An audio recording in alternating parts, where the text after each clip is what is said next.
মধ্যপ্রাচ্যে চলমান উত্তেজনার মধ্যেই এবার ইউরেনিয়াম সমৃদ্ধিকরণের পথে হাঁটছে ইরান। কেন্দ্রগুলোতে ৬,০০০-এর বেশি নতুন সেন্ট্রিফিউজ স্থাপন ও ইতোমধ্যে স্থাপিত সেন্ট্রিফিউজের কার্যক্রম চালু করার পরিকল্পনা করছে দেশটি। এর মধ্যে জাতিসংঘের পরমাণু পর্যবেক্ষক সংস্থা ইন্টারন্যাশনাল অ্যাটমিক এনার্জি এজেন্সি IAEA-কে এ কথা জানিয়েছেন পেজেশকিয়ান প্রশাসন।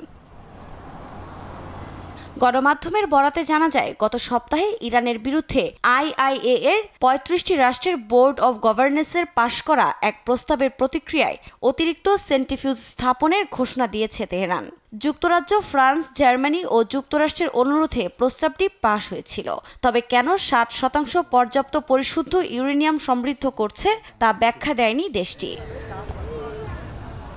ইরান বরাবরই পারমাণবিক অস্ত্রের বিষয়ে নীরব ভূমিকা পালন করলেও বিশ্লেষকরা বলছেন, পারমাণবিক বোমা তৈরি করা ছাড়া কোনো দেশ এ মানের ইউরেনিয়াম সমৃদ্ধ করে না। কারণ ৭% পরিশুদ্ধতার মানটি অস্ত্র তৈরির মানের খুব কাছাকাছি, যদিও অস্ত্র তৈরির জন্য ৯০% পরিশুদ্ধতা প্রয়োজন হয়।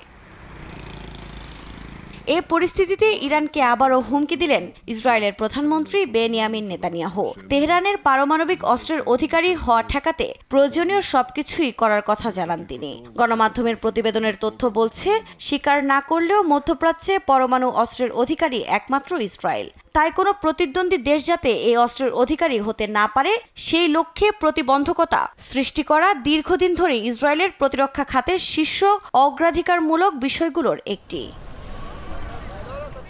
আফরিন মৌ, নিউজ ডেস্ক, দেশ টিভি।